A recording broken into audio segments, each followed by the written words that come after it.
یہودی کو تھپڑ مارا اور قرآن آ گیا سنکتب ما قالوا، میری فائل میں آ گیا، میرے ریکارڈ میں آ گیا۔ اللہ کا فرماتے ہیں قرآن میں آ گیا سنکتب ما قالوا وقتلهم الانبیاء بغیر الحق۔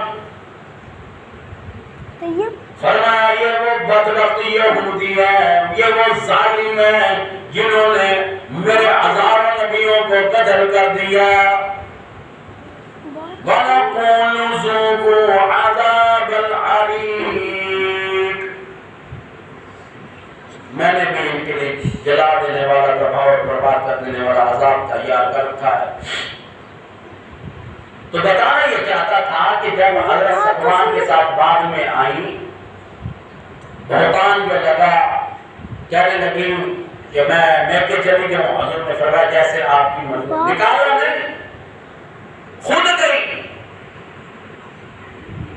حضرت عمر رضی اللہ تعالیٰ عنہ آئے، کہنے لگے آقا آپ پریشان نظر آ رہے ہیں، کوئی نکاح ایسا نہیں جو آپ نے کیا ہو، نبی پاک میرا ایمان ہے اس کی یہاں تک کہ بیوی پاک سیدنا عمر فاروق رضی اللہ تعالیٰ عنہ نے آ کر تسلی دی، کچھ قرآن کے الفاظ پہلے سے جو رہے عربی جانتے تھے، کہنے لگے سبحانک ھذا ان ھذا بہتان عظیم،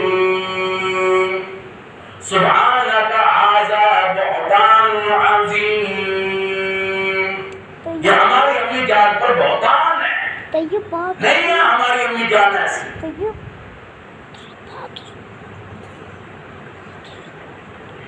قرآن اور یہی الفاظ بن کے آئے۔ بہرحال حضور کریم صلی اللہ علیہ وسلم اسی بیوی کو واپس لے کر آئے۔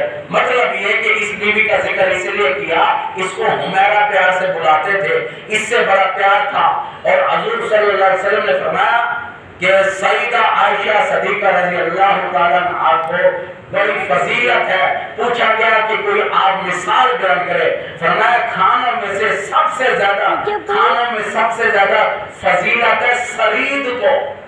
لوگ جانتے نہیں سرید، میں نے نام لے لیا، کئی لوگ بعد میں کہیں گے بامون حبیب اور کیڑا کھانا سرید جڑا اصلی کھادا، پتلا شورا غریب ہے، پتلا شورا، اس میں روٹی کو بھگو کر کھانا سرید کہتے ہیں۔ حضور صلی اللہ علیہ وسلم کو سب سے پسندیدہ کھانا سرید تھا جو آج ہم کھاتے ہیں۔ اگر کوئی شور ہے کہ روٹی بھگو میں آگے پاگلانی طرح روٹی کھانا، آپ نے دیکھا نہیں، میں نے تو قاری محمد حنیف ملتانی رحمۃ اللہ علیہ کا فوٹو بھی دیکھا ہے، اور بھی بڑے بڑے عالم کھانا اس طریقے سے بھی بیٹھ کر کھاتے۔ کیسے؟ یہ اس طریقے سے بھی بیٹھ کر کھانا سنت ہے، لیکن نہیں ایسے کوئی بیٹھ کر آدمی ہے۔ تو سرید پتلا شورا، چاہے مرغی کا بنا ہو، تمہاری مرضی، چھوٹا ہو یا بڑا ہو، یعنی کہ پتلے شورے کو اس میں روٹی کو بھگو کر کھانا سرید کہتے ہیں، اور یہ نرم غذا ہضم جلدی ہو جاتی۔ تو آپ نے فرمایا کہ حضرت عائشہ کو اس طریقے سے فضیلت ہے جیسے کھانوں میں، حالانکہ آج کل ہر کوئی کو روسٹ آیا پیس ہوئے پیس،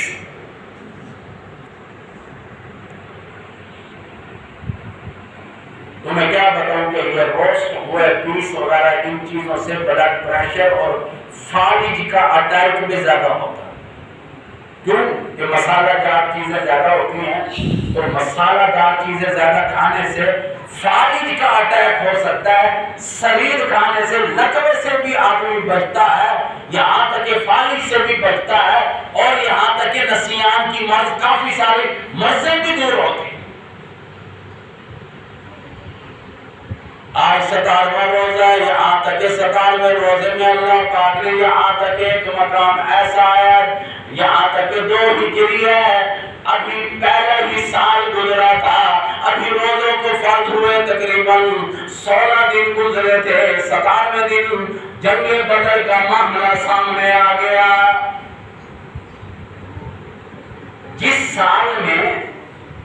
فرض ہوئے تھے، یاد رکھنا 2 ہجری میں فرض ہوئے اور مدینہ طیبہ میں فرض ہوئے، اور اسی ہی سال کفار مکہ یہود و نصارہ حمایت لے کر آئے۔ یہود کون ہے؟ موسیٰ علیہ السلام کو ماننے والے۔ نصارہ کون ہے؟ کہ عیسیٰ علیہ السلام کو ماننے والے، یعنی کہ موسیٰ علیہ السلام کے ماننے والوں سے بھی اور یہاں تک کہ عیسیٰ علیہ السلام کے ماننے والوں سے بھی حمایت لے کر کفار مکہ، قریشین مکہ، یہاں تک کہ بدر کے مقام پر آ پہنچے۔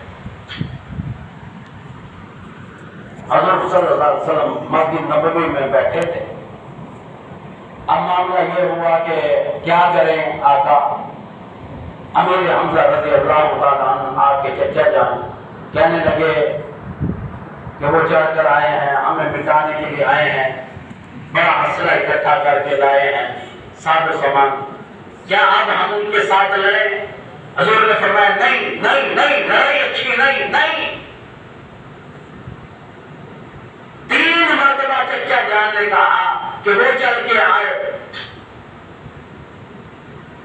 ہم پر حملہ کرنا چاہتے ہیں کہ آپ اجازت دیں، ہم بھی ان پر یہاں تک ٹوٹ پڑے، انہیں مانے۔ حضور نے 3 مرتبہ یہی کہا۔ کتابوں میں آتا ہے کہ آپ کے چچا جان امیر حمزہ رضی اللہ تعالیٰ عنہ روتے ہوئے باہر چلے گئے کہ اگر آقا اجازت دے دیتے تو اچھا تھا، اب کیا کریں؟ اب آپ لوگوں میں سے کوئی سوچ رہا ہوگا کہ ابھی حضور نے اجازت نہیں دی تو ٹھیک ہے، لیکن نہیں، اجازت آ گئی تھی قرآن میں، اور جنگ بدر ساری ہوئی ہے۔ حالانکہ امیر حمزہ رضی اللہ تعالیٰ عنہ نے کیا کیا؟ آقا نبوت کے بعد 13 سال مکہ مکرمہ میں آپ کو مارا گیا، مجھے مارا گیا، آپ کے ماننے والے غلاموں کو مارا گیا، عورتوں کو مارا گیا، مردوں کو مارا گیا، مزدوروں کو مارا گیا، یہاں تک کہ ننھے منھے بچوں کو دین مدین کے لیے مارا گیا، یہاں تک کہ بلال سہیل رومی کو بھی بڑی مار کھانی پڑی، بلال حبشی کو مارا گیا۔ اب تو ہمیں اجازت دو، پھر سارے اکٹھے ہو کر آ گئے، لیکن اللہ پاک کی طرف سے قرآن آ گیا، فرمایا تؤمنون باللہ ورسولہ وتجاہدون فی سبیل اللہ۔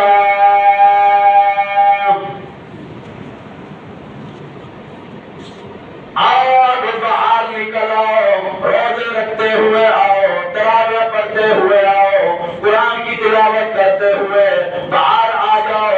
اب کفر آیا، چڑھ کے آیا، چڑھ کے آیا، یہاں تک کہ مسلمانوں کو مٹانے کے لیے آیا، تمہارے در پر آیا، اب انہیں چھوڑنا نہیں۔ بِأَمْوَالِكُمْ وَأَنفُسِكُمْ ذَلِكُمْ خَيْرٌ لَكُمْ إِن كُنتُمْ تَعْلَمُونَ۔ قرآن حکیم آ گیا، لوگوں کے دروازوں پر دستک دی گئی، بغیر بچایا گیا، اعلان کیا گیا پورا مدینہ منورہ میں انفروا فی سبیل اللہ۔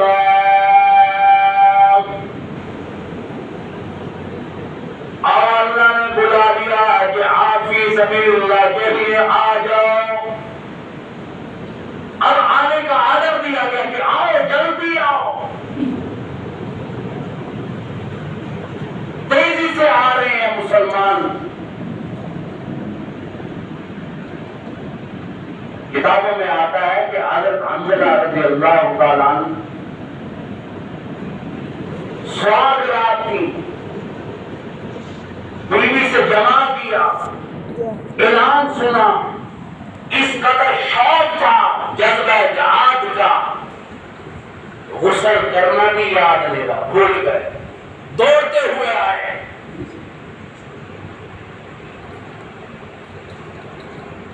باغے بلتے ہوئے بارات آ رہی ہو نا، جیسے بچے بڑے سارے مٹھی ملے دے بہر نکل آنے شوگر میلہ دیکھا مسے حضرت حنظلہ اس لیے نہیں آیا، حضرت حنظلہ آیا ہے تو اللہ کے نام پر جان دینے کے لیے آیا۔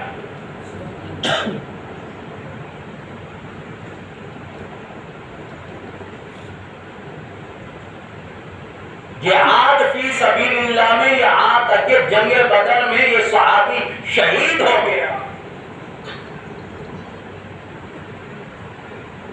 صحابہ اکرام نے آ کر اطلاع دیا کہ صحابی حضرت حنظلہ رضی اللہ تعالیٰ نظر نہیں آتے، غازیوں میں نظر نہیں آتے، شہیدوں میں نظر نہیں آتے، میدان بدر میں نظر نہیں آتے، کہاں گئے؟ امام الانبیاء نے آسمان کی طرف نگاہ کی، فرمایا تم وہ نہیں دیکھ سکتے جو میں دیکھ رہا ہوں۔ حنظلہ کو غسل جنابت یاد نہیں رہا، غسل مباشرت یاد نہیں رہا، یہاں تک کہ یہ شوق میں اس قدر آگے بڑھا، غسل نہیں کیا، اور یہاں تک کہ میں کیا دیکھ رہا ہوں، فرشتے آسمانوں پر حضرت حنظلہ کو غسل دے رہے ہیں، حالانکہ شہید کو غسل نہیں دیا جاتا، پر اسے غسل جنابت کا مباشرت کا یہاں تک کہ غسل دیا جا رہا ہے۔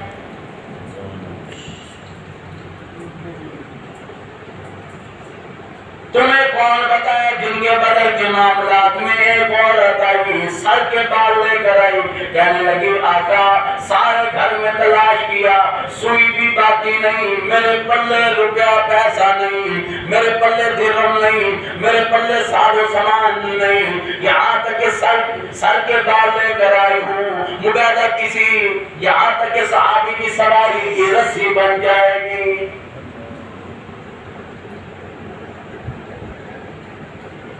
یاد رکھنا جنگ بدر میں ایک عورت اپنا ننھا منھا بچہ لے کر آئی، بیٹا لے کر آئی، خدا کی قسم بیٹے سے ماں کو کتنا پیار ہوا کرتا ہے، کتنا انس ہوا کرتا ہے، کس قدر فدا ہوا کرتی ہے، ننھا منھا بچہ لے کر امام الانبیاء کی گود میں بٹھا دیا اور کہنے لگی آقا کل جنگ ہوگی، یہاں تک کہ جہاد فی سبیل اللہ ہوگا، میں چاہتی ہوں میرے ننھے منھے بچے کو ساتھ لے کر جاؤ، جب کفار مکہ قریشین مکہ آپ کی طرف تیر پھینکنے لگیں گے، میرے بچے کو ڈھال بنا لینا، میرے بچے کو تیر لگیں گے، آپ کی جان بچے گی، یہاں تک کہ مجھے جنت مل جائے گی۔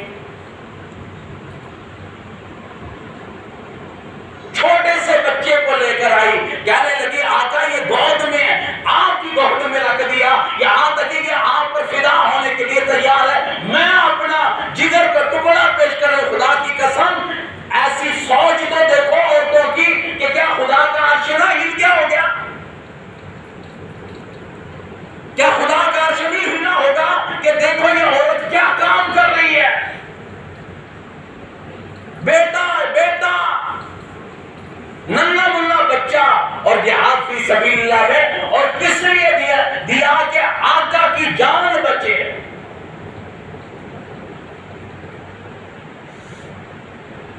حضرت خمسہ رضی اللہ تعالیٰ عنہ یہاں تک کہ بیوہ عورت ہے، دو ننھے منھے بچے ہیں، ایک کی عمر 8 سال ہے، دوسرے کی 10 سال عمر ہے، یہاں تک کہ بچوں کو کھانا دے کر رونے لگی، کہنے لگے امی جان کیوں روئی، کیا بات ہے؟ فرمایا جہاد فی سبیل اللہ کا اعلان ہو گیا، فرمایا انفروا فی سبیل اللہ،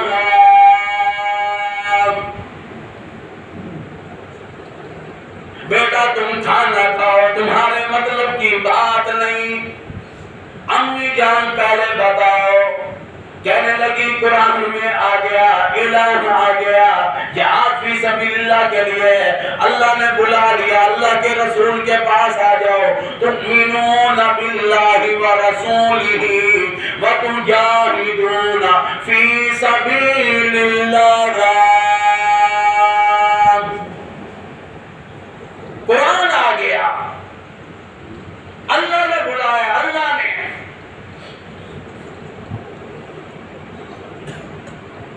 کہنے لگی امی جان روئے نہ، ہم جانے کے لیے تیار ہے، جنگ بدر میں آ گئے، امام الانبیاء نے دونوں بچوں کو کہا جاؤ ماں کی خدمت کرو، تمہارے لیے یہی جہاد ہے۔ یہاں تک کہ کتابوں میں آتا ہے پیر کے انگوٹھے پر بڑا بچہ کھڑا ہو گیا اور صحابہ نے کہا یہ بڑا تیر انداز ہے، اسے لے چلو۔ حضور نے قبول کر لیا۔ اب چھوٹا بھائی جو ہے وہ کھڑا ہے، اپنے پیر کے انگوٹھوں پر کھڑا ہو کر کہنے لگا آقا دیکھو میں اس سے بڑا نظر آ رہا ہوں، مجھے بھی قبول کرو۔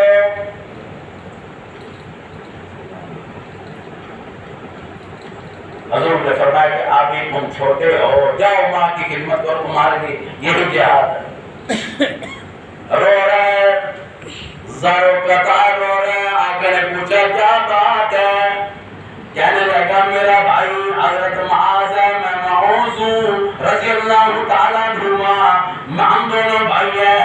آقا میرے بھائی سے کشتی کرا لو، اگر جیت جاؤں تو لے جانا، اگر ہار جاؤں تو نہ لے جانا۔ کتابوں میں پڑھ کر دیکھ سکتے ہو ان دونوں بھائیوں کی کشتی کرائی گئی۔ حضرت معاذ ہار گئے، معاذ اوپر چڑھ بیٹھے، حضور مسکرا پڑے۔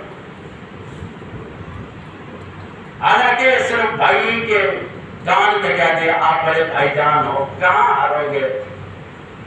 اگر آپ مجھ سے جان کر ہار جاؤ میرا کام بن جائے گا۔ حضور صلی اللہ علیہ وسلم فرماتے میں نے سن لیا تھا، میں مسکرا پڑا ان کی سوچ پر۔ ان دونوں کو حضرت عبد الرحمن بن عوف رضی اللہ تعالیٰ عنہ کے حوالے کر دیا۔ فرمایا ان دونوں بچوں کا خیال کرنا۔ حضرت عبد الرحمن فرماتے ہیں میں بڑا پریشان تھا، ایک 10 سال کا بچہ ہے، ایک 8 سال کا بچہ ہے، حضور نے حفاظت میرے ذمہ لگا دی، کیا میں خود جہاد کروں یا یہاں تک کہ ان بچوں کی حفاظت کروں؟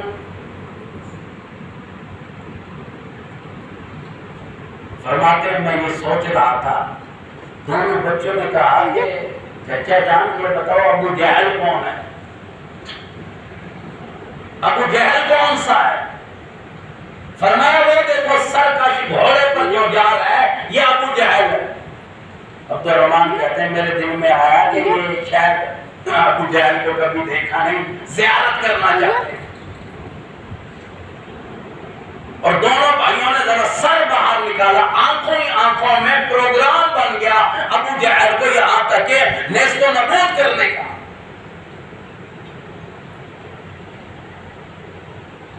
اللہ اکبر، یہاں تک کہ گھوڑے سے نیچے گرا دیا دونوں نے بھائیوں نے ابو جہل کو۔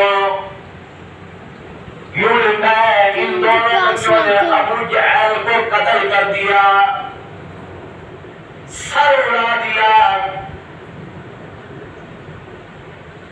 سر تن سے الگ کر دیا۔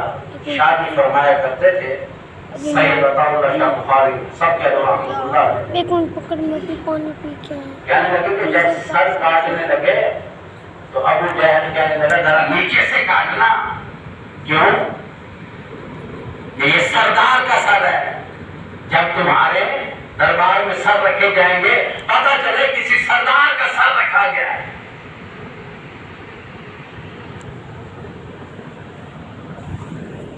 کیا بتاؤں، اسی جنگ کا ذکر قرآن حکیم میں بھی ہے۔ جنگ بدر کا آپ لوگ مطالعہ کرتے نہیں، شوق لگاتے نہیں، ذوق نہیں، آپ کے اندر وہ بلبلا نہیں، جذبہ نہیں کہ قرآن کیا کہتا ہے۔ حضرت ابو مرتضیٰ فرماتے ہیں کئی مرتبہ میں گیا خیمے میں امام الانبیاء کو دیکھنے کے لیے، امام الانبیاء بار بار کہہ رہے تھے یا حی یا قیوم، سبحان اللہ کہہ دو۔ ایک تو اللہ کی ذات کو حی مانا کہ زندہ ہے تیری ذات، اور قیوم ساری کائنات کا کارخانہ چلانے والا اکیلا تو ہے، تیرے علاوہ اور کوئی نہیں۔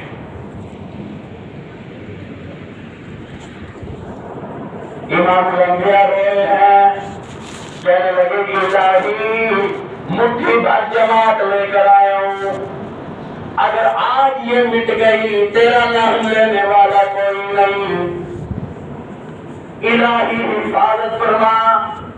یاد رکھنا جو آیات پڑھنے لگا ہوں اس لیے میری عادت ہے قرآن بالکل کل اخیر میں پڑھا کرتا ہوں تاکہ آپ لوگوں کو سمجھ آ جائے اللہ کا قرآن کیا کہتا ہے، اسی بدر کی جنگ کے بارے میں کیا اعلان کرتا ہے۔ میری بات میں قرآن کہتا ہے وَلَقَدْ نَصَرَكُمُ اللَّهُ، فرمایا یاد کرو نصرت ہم نے دی تھی، فتح ہم نے دی تھی۔ وَلَقَدْ نَصَرَكُمُ اللَّهُ بِبَدْرٍ وَأَنْتُمْ أَذِلَّةٌ، بدر والے دن تم بڑے کمزور تھے، جماعت تمہاری بڑی کمزور تھی، اسلحہ نہیں، ریشن نہیں، کھانے پینے کا ساز و سامان نہیں، افراد زیادہ نہیں، کچھ نہیں، یہاں تک کہ حفیظ کہتا ہے 2 گھوڑے تھے، 6 تلواریں تھی، یہاں تک کہ 6 ضلع تھے، 8 شمشیریں تلواریں۔ مسلمانوں کے پاس کل ٹوٹل اسلحہ کیا ہے؟ 2 گھوڑے ہیں، 6 ضلع، لوہے والا لباس پہننے کے لیے جس سے تیر وغیرہ اثر نہ کرے، تلوار کا وار اثر نہ کرے، صرف 6 اور 8 شمشیریں تلواریں، اس کے علاوہ اسلحہ نہیں۔ اور اسی چیز کو اللہ نے قرآن میں ذکر کیا، فرمایا وَلَقَدْ نَصَرَكُمُ اللَّهُ، فرمایا یاد کرو بدر والے دن میں نصرت ہم نے دی تھی، فتح ہم نے دی تھی، بِبَدْرٍ وَأَنْتُمْ أَذِلَّةٌ، بدر والے دن میں تم بڑے کمزور تھے، پست تھے، ساز و سامان نہیں، ریشن نہیں، یہاں تک کہ افراد بھی زیادہ نہیں، یہاں تک کہ فوجی سامان بھی نہیں، کچھ نہیں، ہم نے فتح دی۔ ٹھیک ہے الہی تو نے دی۔ اچھا اب فتح کے بعد آدر کیا ملا صحابہ کو؟ اچھا فتح کے لیے 3000 فرشتے آئے، پھر اس کے بعد اللہ پاک نے تعداد بڑھا دی، 5000 فرشتے کر دی۔ یہ بھی قرآن کی آیات کا ترجمہ بیان کرو۔ پہلے 3000 بھیجے فرشتے، امداد کی، پھر اللہ پاک نے مزید 2000 بڑھا کر فوج کو، فرشتوں کی فوج کو بڑھا دیا، 5000 فرشتوں سے مدد کی گئی۔ مدد کس نے کی؟ خود اللہ نے۔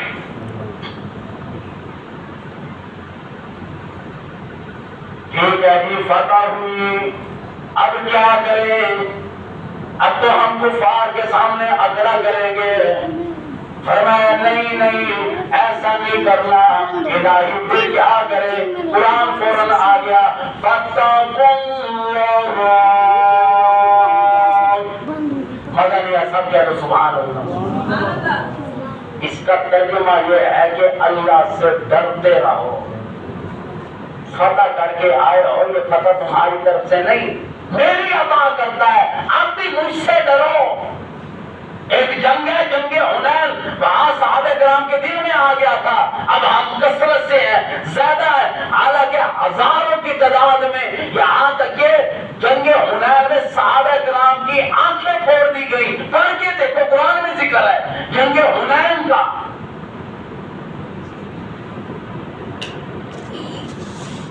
اس جنگ میں بھی اشارہ کیا گیا، فرمایا فَاتَّقُوا اللَّهَ، اللہ سے ڈرو، لَعَلَّكُمْ تَشْكُرُونَ، تاکہ تم شکر گزار بندوں میں سے بن جاؤ۔ بہرحال جن آباد میں سنتے پڑھنے وما علینا